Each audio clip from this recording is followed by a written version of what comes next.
Thank you, Madam Chair, Vice Chair Riley, and members of the committee for allowing me to present House Bill 51. It's a straightforward bill that makes facial coverings optional in schools. I bring this bill to you because of the problems brought on by mask wearing. Children's suicide rates are up. The CDC, in a study, has shown that it is up over 50% for girls and just under 4% for women during this pandemic. Excuse me, just under 50%, 40% for boys. We communicate more with more than just voice. Facial expressions are necessary to understand not only the words, but what the person speaking is trying to get across.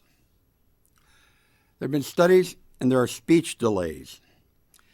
There is I don't know if I call it a disease, but there is I'll call it a disease. There's a problem.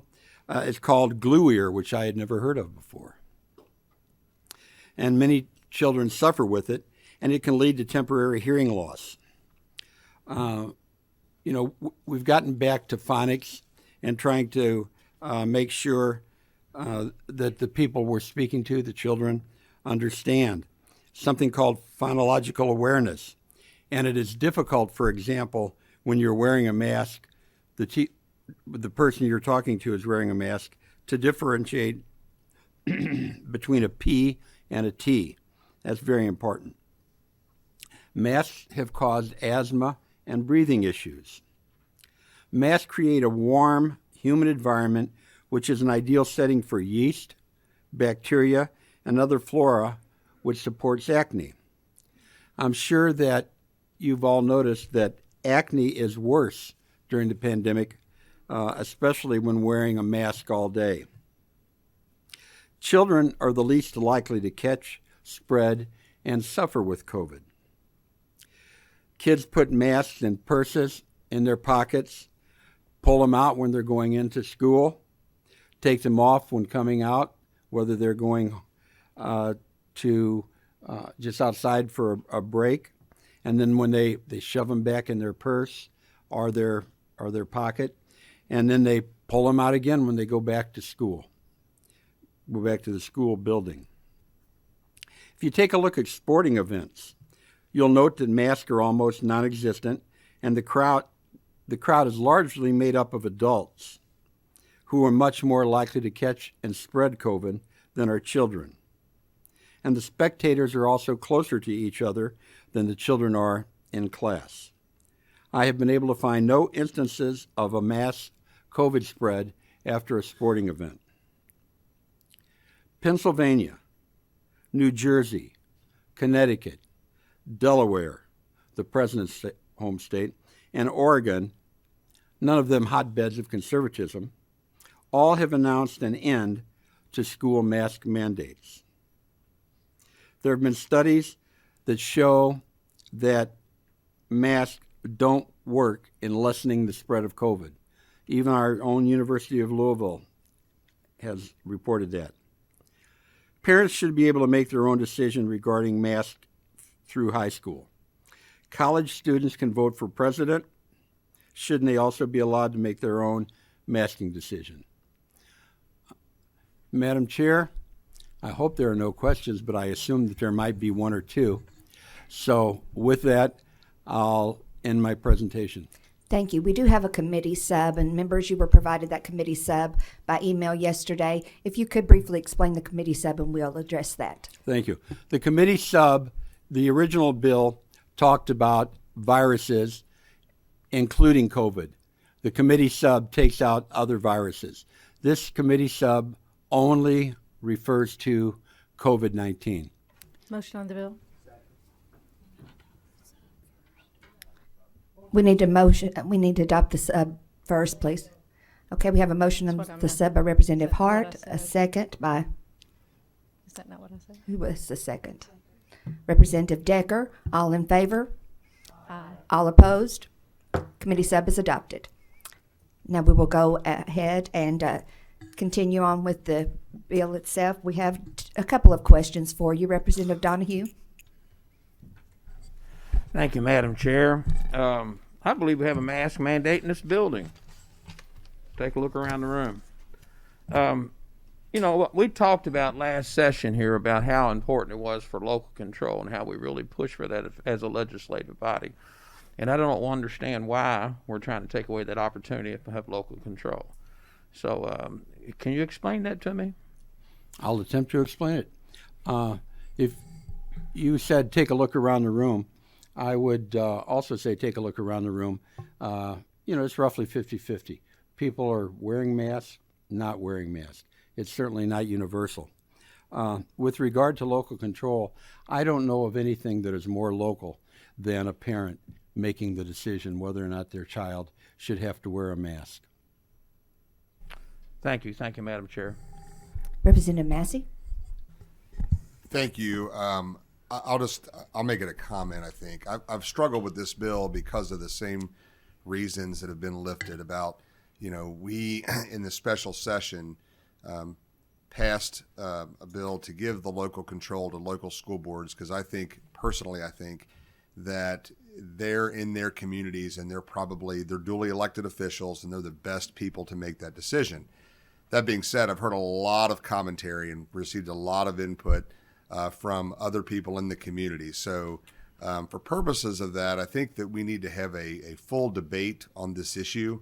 And I thank you for bringing this to the attention of a body that certainly has to engage in that debate.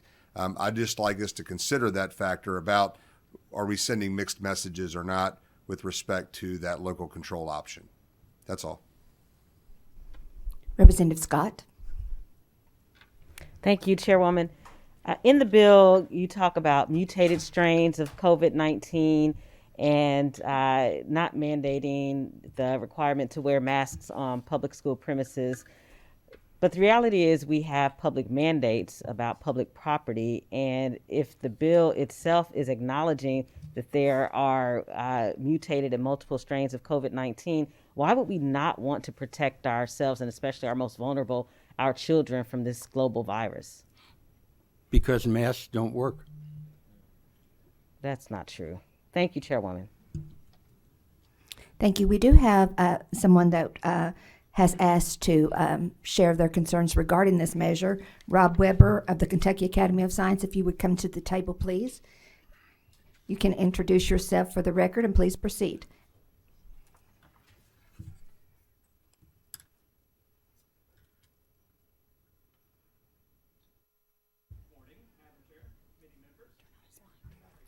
Turn your mic on for us, please. Thank you so much. Morning, Madam Chair and committee members. I appreciate this opportunity to share a brief statement with you from the Kentucky Academy of Science, and I want to note that this statement has also been endorsed by Kentuckians for Science Education. The Kentucky Academy of Science is the largest professional organization in the state for scientists with over 4,000 members. Most of our membership consists of either college faculty members or students. Recent data in Kentucky has shown that people within schools daily are more susceptible to contracting COVID-19 than the general public. House Bill 51 would remove the ability of colleges and schools to be guided by science when decisions are made on masking policies. And prohibiting the ability to require masks would remove one of the layered preventive strategies that keeps kids in school and learning. And we're also concerned about the possibility of even more educators leaving the profession if they feel they're at greater risk for COVID-19. So we at KAS respectfully request that you continue to allow masking policies at our colleges and schools so that we can keep students and faculty safe. I thank you very much for your time and service. Representative Hart, would you like to comment? Yeah, and it's more, I keep hearing the comments that we're following the science on these decisions. Do you have any recent research studies that I could get my hands on and look and read that? Because during the interim, I've sat in some committees where there's been doctors and reputable people on the other side of the science that's produced research studies that are contrary to this statement. And I'm trying to keep an open mind and look at both angles. And so I would like to see a study from either a university, a medical school, or a medical association that actually confirms that masks work. Right. I've recently looked at a study published in the Journal of the American Medical Association, and I'd be glad to. I'd like to submit that to the committee staff to be shared with members, so you could see that or any others that we have. Yes. Thank you. Appreciate it. Thank you for joining us this morning. Representative Decker, would you like to go ahead with your motion on the bill? You had. Oh, that's okay. We were addressing the committee sub at the time. Thank you. Motion on the bill. Thank you. We have a motion on the bill by Representative Decker. A second. Are you hearing any more testimony? By Representative Baker. Excuse me? I'm sorry, are you hearing any more testimony? We signed up.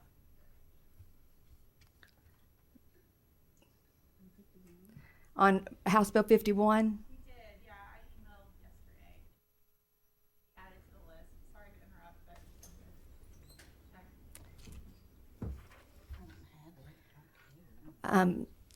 You can come up and share quickly if you want. We don't have any record of that, but you can come up and share.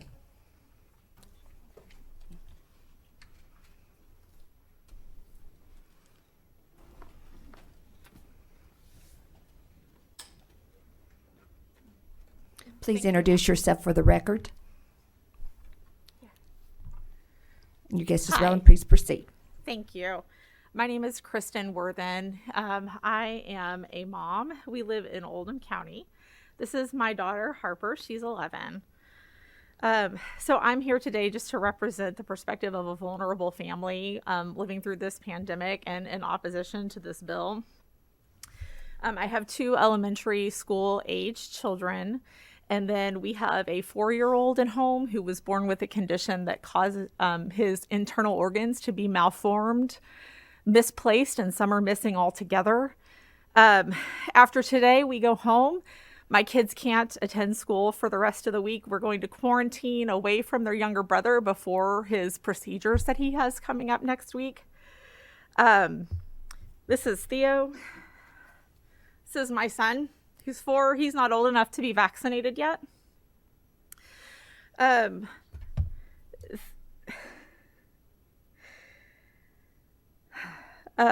It's astounding to me that we have spent so much time without masks during this pandemic, and we certainly don't want them in schools any more than we have to. I don't want them to be in place permanently, but there are times when the numbers of community spread are high enough to where we absolutely need them. And if you all want to tie the decision of whether masks can be in schools to public health markers, to reasonable public health markers, fantastic. But to take away this protection from my family, to take away my children's ability to attend school, by advocating for this bill, you're actively advocating against medically fragile kids and their families.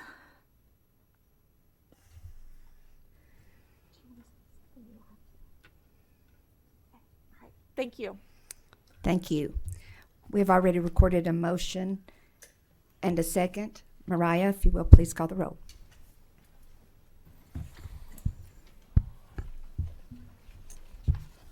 Representative Baker? Yes. Representative Banta? Yes. Representative Bojanowski? I'd like to explain my no vote. Proceed. Again and again during this special session, members of this body spoke about the importance of local control. With this bill, we are taking away local control and jeopardizing a mitigation strategy that is endorsed by the American Academy of Pediatrics. I encourage you to vote no. Thank you. Representative Decker? Yes. Representative Donahue? No, ma'am. Representative Dossett? Yes. Representative Hart? Yes. Representative Koenig? Explain my vote. Proceed. Thank you. I'm voting no, and it is a local control issue, just as I said in this committee with regards to the 15 minutes on school boards, with regards to another bill regarding solar panels, and, well, frankly, 16 years here of voting for local control on almost every, if not every, situation. With all due respect to my friend, the sponsor, I've talked to the three superintendents that I represent. One district has gotten rid of it already.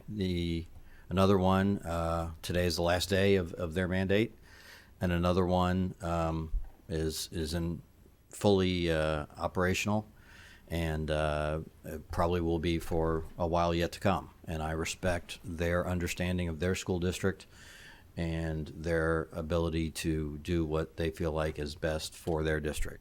Thank you, Madam Chair. Representative Lewis. Representative Massey. Briefly explain my vote. Proceed. I'm a yes vote for today because I think that this merits more debate, since there is a lot of dispute within our communities about this. I've never really seen in my time here and a matter becomes so divisive in the interest of rights versus health. And so I think I would like to hear further debate that we're limited to in this committee meeting at a certain amount of time. So with that, I'll vote yes for today. Thank you, Madam Chair. Representative McCool. Representative Miller. No. Representative Gibbons-Prunty. Briefly explain my vote. Proceed. Similarly, I struggle with this decision because I felt like we did give local control in the special session. And I have talked to my superintendents, but I'm going to vote yes today and reserve the right to vote no on the House floor. Thank you. Representative Rayburn. Yes. Representative Riley. Briefly explain my vote. Proceed.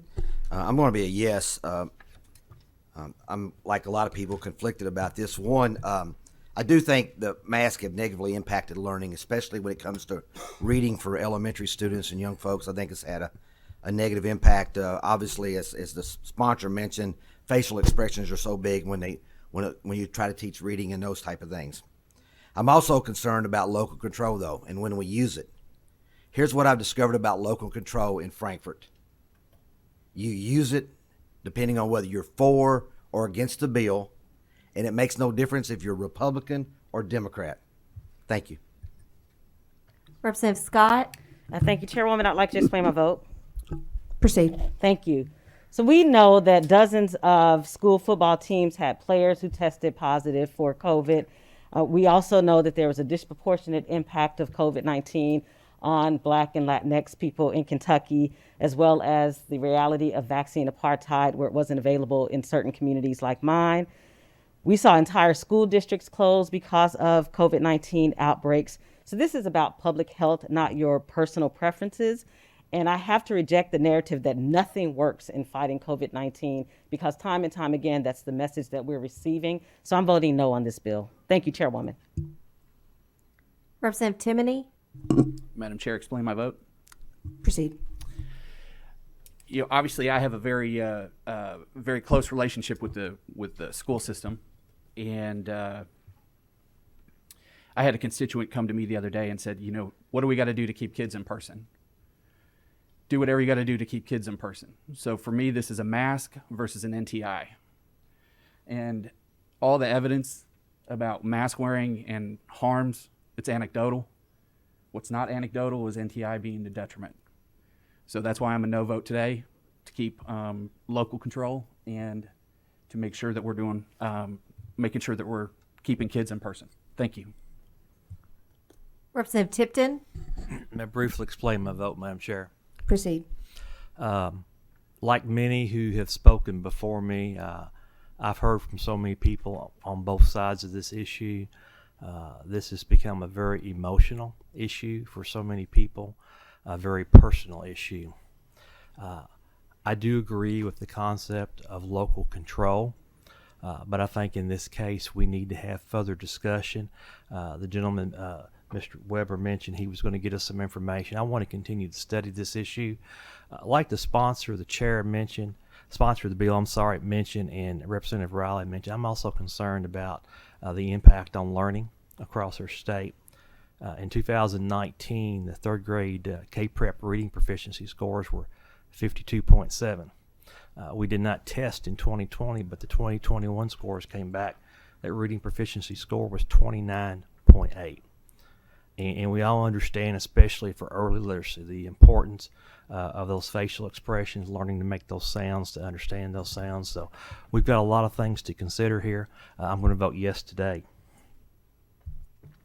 Representative Weber, Yes. Representative White, Representative Wilner, Briefly explain my vote. Proceed. Thank you. I'm voting no today, and I'm voting no on behalf of children with disabilities and medically fragile children who could be denied their public education if this bill were to pass. Thank you. Chair Huff. Yes. House Bill 51, as amended by proposed sub, passes with expression of opinion that the same should pass. Thank you very much. Thank you, Madam Chair.